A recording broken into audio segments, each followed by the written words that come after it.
Hey guys, hi. Oh my gosh. I apologize. I am a few minutes late for this Facebook Live. I'm actually I'm preparing some yummy ribs, some pork ribs for supper, and I just got off a call about 2:25 and I'm like, "Oh, I got 20 minutes before my coffee chat. I think I'm going to get the spices on the ribs and get them in the oven." And it just required a few more minutes. Hi, Juanita. How are you? So happy New Year to you guys. 2020. Oh my God. We are here. How does it get any better than that? It's funny. I am just looking back to the 90s, maybe late 80s, early 90s, or mid 90s. Hi, Yasso. Happy New Year. When we would watch futuristic movies and they would be based on like in 2020. And here we are in 2020. I don't really see any flying cars around. Well, I mean, that doesn't mean they're not coming, that they're not already there. It's just kind of cool and crazy and surreal all at the same time. So, I just wanted to chat with you guys about entities today, you know? Thanks, Bonita. Hi, DJ.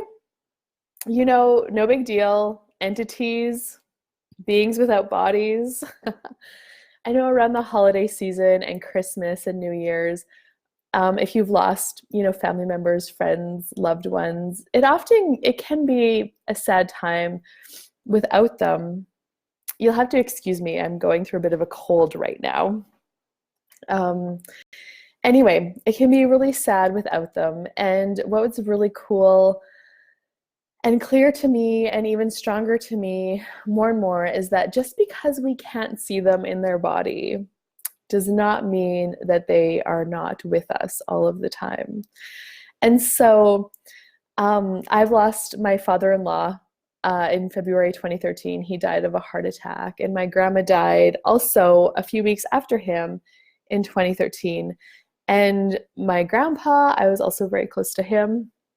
He died, it was back in the early 2000s.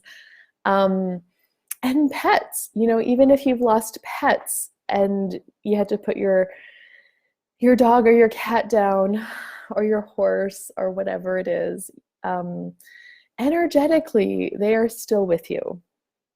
And so one really cool thing that kind of happened for me, I hosted some classes at my house the weekend before Christmas. And I had my friend Lori Ouellette, who's been on a coffee chat with me. Lori and I have done some stuff together online. So she came over and we did some body process classes and Right Body for You taster class, chatting with bodies, getting present in your body, creating your life with your body, actually acknowledging you have a body. Anyway, one of the gals who came to the class, she stayed overnight here. And I don't know her really from before. She did take a foundation class with me in August. And that was the first time I met her. So the first time I ever met her in person was in August. And then she came to the class in December and she stayed overnight. And she asked if she could come out with me to feed the horses the next morning. And I'm like, yes, I would love to have you, come with me. We'll go and do chores. And so she came out with me and I was forking some hay over the fence. And hi, Donna. And she looked at me and she's like, Catherine, I don't really know how to say it, so I'm just going to say it. And I'm like, okay, what? And she's like, there's a man in your house. And I started laughing. I instantly knew she was talking about Norbert, my father-in-law. And I started laughing. I'm like, yes, there is. It's Norbert. And she's like, it was kind of dark outside yet, but I could tell that she was relieved a little bit that she didn't have to break the news to me that my house was haunted. And so this gal, she's got capacities with entities. And she's just been taking some entity classes with Shannon O'Hara, and she's been reading the book, Talk to the Entities, and so she's really just starting to tap into her capacities, and she's like, okay, good. So I think she was a little bit relieved that she wasn't crazy, and also relieved that I knew, and that, whatever. It was kind of funny. And I'm like, yes, it's Norbert. And she's like, good. And she said, yeah, that was him. And I'm like, so how did he say hi to you? And so I guess she had came up in the middle of the night to get a glass of water, and she was just standing in the living room, looking out the window at the night. And she turned around and she's like, I couldn't really see him, but I knew, like, I could perceive this energy was there, and it was a man. And he asked me what I was doing here. And so she's like, well, I just told him that Catherine is having these classes and I'm staying overnight. And she's like, and he said to me, she never tells me what's going on, which I could totally see Norbert saying that. So it made me chuckle, and I'm like, yeah, that's totally him. And so as soon as he knew that, that she was here, and then he was like, well, welcome to my house. And she said that he was very proud of this house and very proud of the property and very proud of everything that was here. And I'm like, yeah, he was. I'm like, this was actually his dream house that we're living in right now. Like, Norbert and Linda, Travis's mom and dad, built this house that we're in right now in 2010. And this was his dream house. I mean, it's like, you guys see the pictures I post, the river, the trees, it's beautiful. And so she's like, yeah, he was very proud, and that matches the energy of what he was being.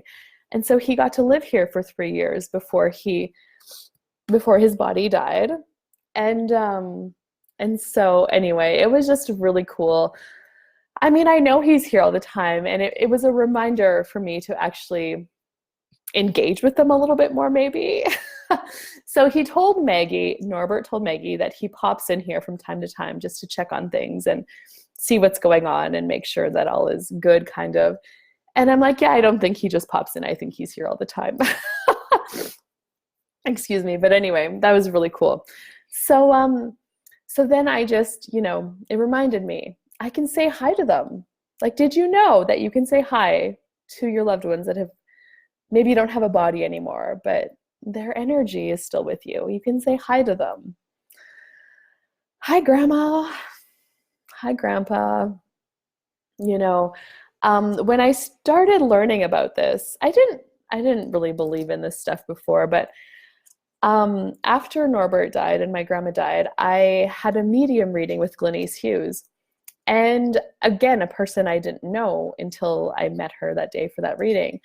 And it gave me so much closure, I guess, and such a sense of peace.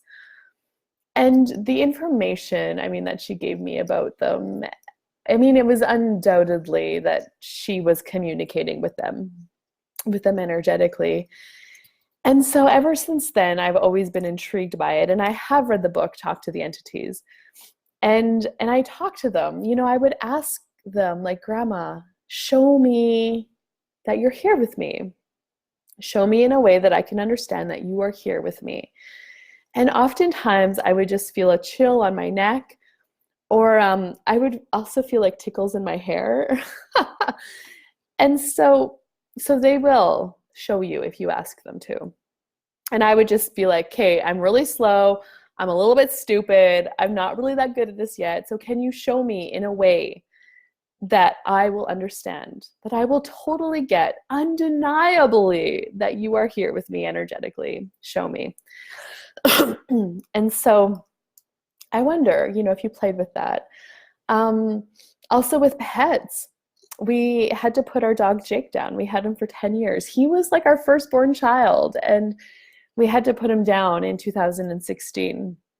And I was very sad, and after we put him down, and I missed him so much. And I would ask him, because I knew that he was still here, and I knew that I actually know that he showed up in Reba, because there's things that she does where I'm just like, oh my God, you're Jake. And just this familiarity of energy, I just know, like, you're just like Jake. Oh my God, Reba, I love you. But I would ask Jake to cuddle me, or to just hug, like, for that feeling of what it would be like to hug him again after he died, after we put him down, before we got Reba. I would ask for that. And I would, it would just be at a sad time if I had a bad day or was wanting to come home and see him, I would ask him, Jake, can you just give me a hug, or can I just hug you? And I would feel his energy and his presence. And I would just get that sense of peace and calm that I would feel with him when he was in his body. And so have you asked? Have you asked for your pet to show you that they're still there? And have you asked them to hug you again? And same with your loved ones, your friends and family that have passed away. Start talking to them. If you're willing to be that crazy, I guess. I forget that not everybody is as weird and as out there as I am. But yeah, ask them to show you that they're here. And they do actually desire to contribute to your life still. But you have to ask them for it. And I remember after my grandpa died in the early 2000s, so I was still in university when he died. It was probably 2002, 2003 maybe. And I would drive back and forth from Saskatoon back home again, which is about a 2.5-hour drive with my little car. And I would be driving through snowstorms and blizzards. And I would always talk to my grandpa. And I don't even know what gave me the idea to do that, because I didn't actually have a medium reading yet with anybody, but I just knew that he was there, and I would ask him to help me. Grandpa, can you help me get home safely? Grandpa, can you help me, get through this safely? And I actually never had an accident. I did hit the ditch one time with my mom who was riding with me, but somebody came along right away to help us out. And what if you're not crazy? Like when you feel those tickles in your hair, what if you're not crazy? What if it's actually them tickling your hair, letting you know that they're there? Because you can always doubt yourself. You can always doubt yourself. And what if you could trust yourself? And what if you could trust that just because you can't see them, you know that they are with you?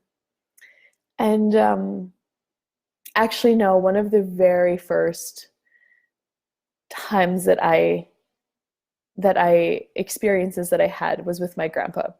And he was this tough man. He worked hard every day of his life, and he was tough and proud. And I had this amazing relationship with him. From the time that I was little, I loved horses, and I would always ask my grandpa to take me to the horses. So we lived about an hour drive in Lloydminster when I was born to Paradise, about an hour drive, and we would come out on the weekends to visit my grandparents. And my grandpa would come in from working on his cat, because he worked in a cat, pushing over dead trees and brush piles and whatever. He would come in and he would be dusty and dirty, and I would be waiting for him to come home. He'd walk through the door and I'd be like, Grandpa, can we go to the horses? And he would never say no. He would always say yes. Now, it wasn't always right away. Sometimes he'd want to have supper first, or, sit down for a bit, but we would always go. And so, and then, when I got older, we didn't hang out as much, but he was always just kind of there, and for my mom, my dad worked away. So whenever we needed help, Grandpa was always there.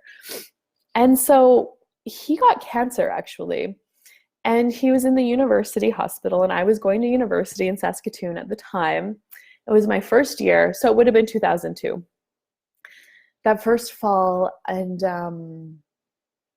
I would go to his room every day after I was done classes, and I would just sit with him. We would chat sometimes, but I would just sit and do my homework, or just sit with him for an hour and just be there. And it was really hard for me to watch his body deteriorate. He just got thinner and paler, and it was really sad. But I knew that me being there was something. And so that was a couple months, and then he got sent home in November, I think. And then he passed away after Christmas in January. And so I remember my mom called me in. I was in school. Was I coming home? I don't remember exactly, but I remember I got the call, Grandpa was in the hospital now and he wasn't doing very well, and it was time to come and say goodbye. And so I was in the room with him, and my brothers were there, and my mom, and Travis and I were dating at the time, so Travis was there too. And I remember thinking in my head, I just want to tell him I love him, because I had never done that. To tell a big, strong man that you love, I don't know. It just felt mushy, and I never did that. But I wanted to tell him when I was there with him, and I couldn't. Like, the words just couldn't come out of my mouth. And then he died, and I didn't say it. And I was really sad and upset because I thought that he didn't know how much I loved him because I didn't say it. I was back in university, probably like a week after his funeral. And I was really depressed about that. And I was being really hard on myself. Like, I should have said it. And now he doesn't know. And now I don't get the chance back. And I remember it was the middle of the night. And woke up. I was still sleeping, but I woke up and I saw him so clearly. It was my grandpa standing in my room. And he reached out and he touched my hand and my head. And he said, "Catherine, I don't want you to worry anymore. I know that you love me. I know that you do. And I love you too." And I woke up the next morning and I could clearly remember it. But what I clearly remember is that I didn't feel that guilt anymore. Like, that was gone. And it was such a sense of peace that I had, with him and with not telling him that. And I just knew then that just because his body was gone, it didn't mean that he wasn't there with me anymore. And him being the man who always helped us, I mean, I would always ask him for help in any situation. And yeah, he was always there to help me. So, and often entities or beings without bodies will come to us at nighttime because our barriers are down. We are kind of out of our heads. We're more relaxed. Our bodies are more relaxed. So they can have an easier time to connect with us. So I wonder, if there's any family members or friends that you've lost, maybe when you lay down to go to bed tonight, or just sometime, anytime, say hi to them, talk to them, ask them to show you that they are there in a way that you will understand. And then just trust that whatever sensations you get, or whatever you perceive, what if it's real? What if you're not crazy? And so, knowing that, having that sense and that peace of knowing that they are still with me, I don't actually miss them at the holiday season because I know that they're there. And Norbert telling my friend, well, she never tells me anything, really reminded me, hey, I should, I can be talking to them more, and they probably like that. And how much more can they contribute to my life when I'm engaging with them more and asking them to? And so, yeah. So that is Coffee Chat season 2, episode 1. So have an amazing rest of your day, guys. And I will see you sometime next week. Bye-bye. And thank you so much for watching.